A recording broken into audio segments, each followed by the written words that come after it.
Ellen, I saw the mistress of the castle. Why is she a ghost? Aren't vampires immortal? The Duke and the Duchess were killed by some thugs, and their loyal dog along with them. Now their souls won't find peace until an heir is found. But there is no heir.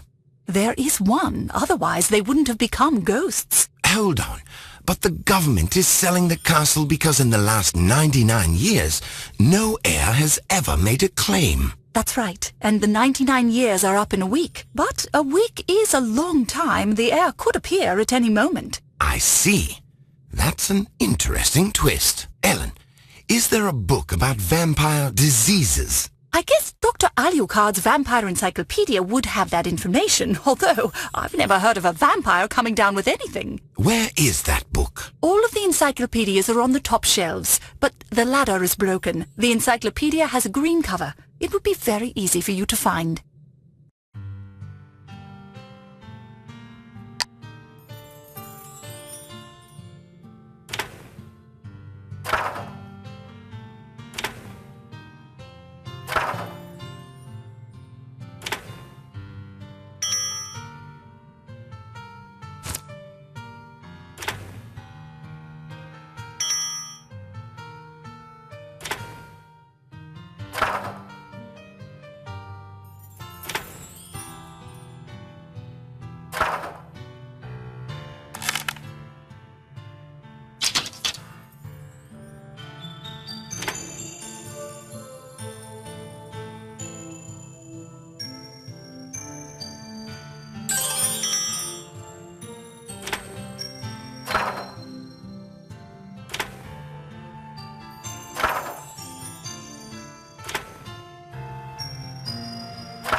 This is where I should look for a green book? How should I go about it?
Here's the encyclopedia. She was right. There is no article about vampire diseases. Of course not. Why would there be an article about something that doesn't exist? Hello? Are you the master of the castle? Yes, indeed. Everyone's talking about you, so I have come to meet you in person. Duke Malgrey. It's my pleasure to make your acquaintance. You said that vampires never get sick. Is that true? That's true. Sometimes they might come down with a mild cold or a runny nose, but nothing serious. You can see for yourself. The medical records of all the inhabitants of the castle are stored in that chest over there.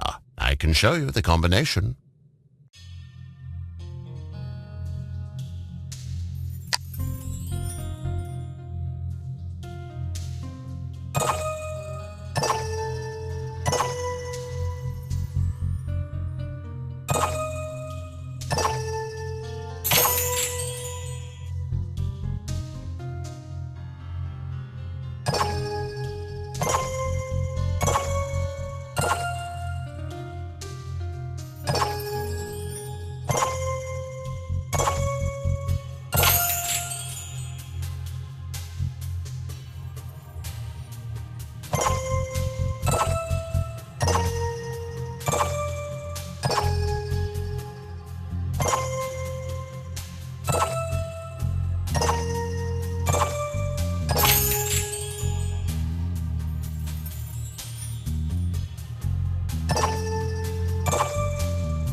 Here are all the medical records. No one's been ill since the 18th century. Then they were all inoculated. Have you satisfied your curiosity?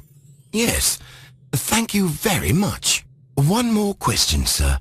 Is it possible to cure a person with a bite? It's possible, but the inevitable price is the thirst for blood.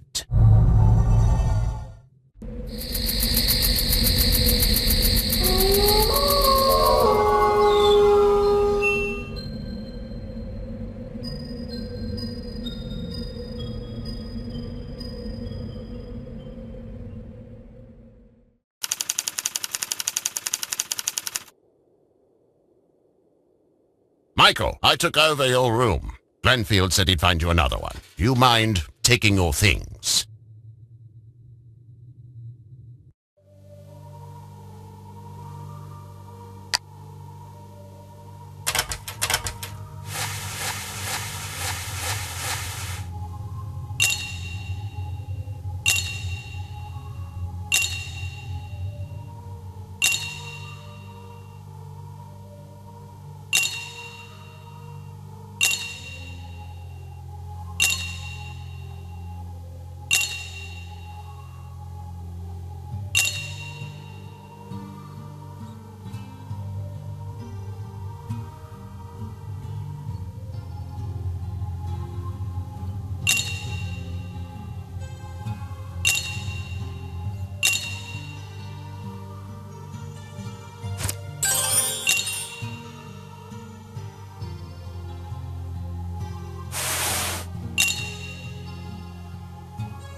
So, have you been able to find out anything?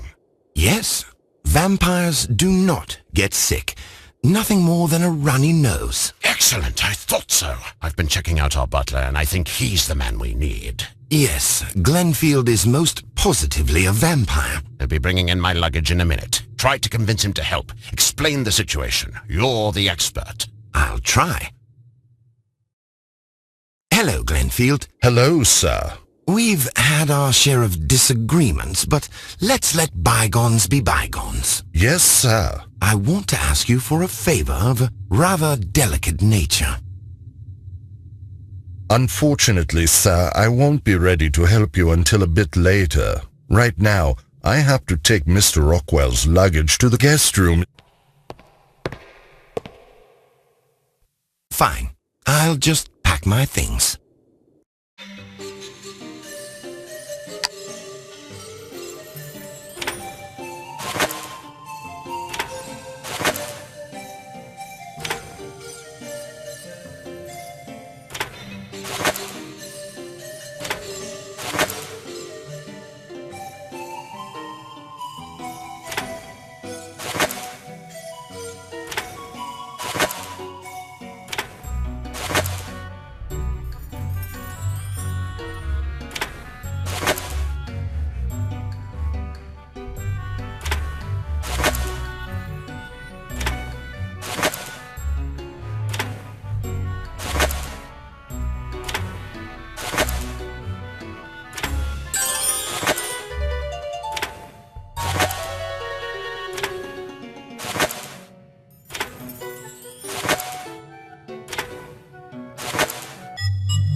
Now, how can I help you, sir?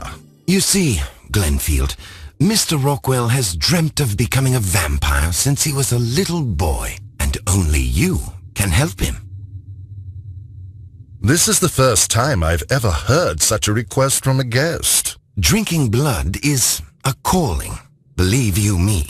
Mr. Rockwell is a man of considerable means and generosity. It's not so easy to turn a human into a vampire. Let me tell you a secret, Mr. Christensen. For the bitten to become a vampire, he has to have the same blood type as the vampire who bit him. And what happens if the blood types are different? Then the victim dies of either blood contamination or blood loss.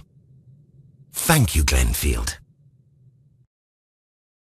So? I've encountered some possible complications. Don't talk to me about complications. All right, what is it? In order for you to become a vampire, you have to have the same blood type as the vampire that bites you. Otherwise, you'll die in infinite suffering. Damn it! My blood type should be written on the diagnosis. It's here somewhere. Find it quickly.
So, what's my blood type? I don't see it here. No?